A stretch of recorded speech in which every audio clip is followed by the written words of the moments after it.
Helen Mirren, the legendary dame of stage and screen, just set the entertainment world ablaze with a scorching takedown of Meghan Markle on the Graham Norton show.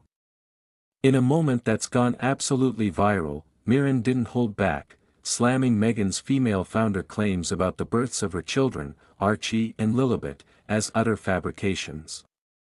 With her trademark wit and a glint in her eye, Mirren left the audience stunned and social media in a frenzy, accusing the Duchess of Sussex of spinning motherhood tales to prop up her American Riviera orchard brand. The clips exploded online, racking up 3 million views on X, and Meghan's PR team is in full crisis mode trying to contain the damage from this blistering roast. This isn't tabloid gossip, it's straight from the BBC studio's inner circle. Insiders told The Sun that Mirren, there to promote her latest film, went off script during a chat about modern entrepreneurship.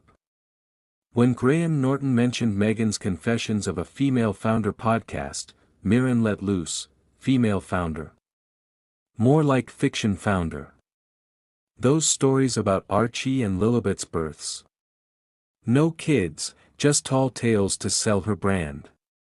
The crowd gasped, but Mirren's jab cut deep.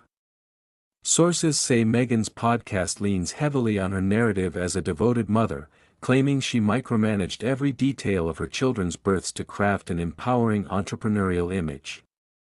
Mirren, per a leaked BBC memo, called it manipulative nonsense, pointing to inconsistencies like Meghan's claim of a home birth for Lilibet, contradicted by hospital records noted in a People magazine report. This wasn't just shade, it was a public gutting of Meghan's carefully curated persona. Meghan's no stranger to controversy, and this fits a pattern of overreaching that's ticked off industry titans. Remember her Spotify fallout, where execs branded her and Harry grifters after their podcast deal collapsed over pushy demands? Or her clash with Graham Norton himself, when she was axed from his show for demanding her rose wine take center stage. A Graham Norton show producer told Variety, Meghan's team wanted a whole segment on her motherhood story to push her female founder angle. Helen got wind of it backstage and wasn't having it. She despises inauthenticity.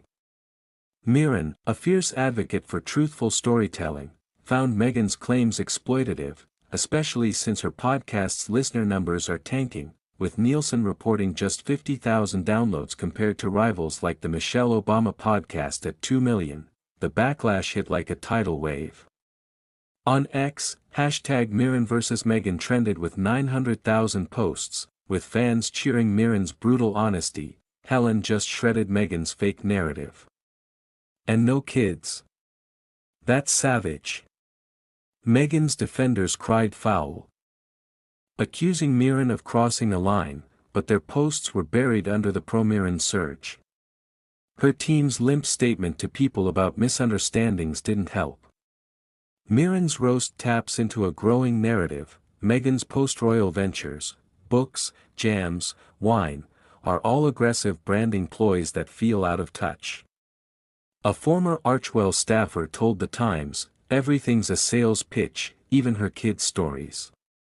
Critics like royal biographer Tom Bower have long flagged discrepancies in her birth narratives, citing vague palace records about Archie's delivery. This isn't just a viral moment, it's a cultural earthquake.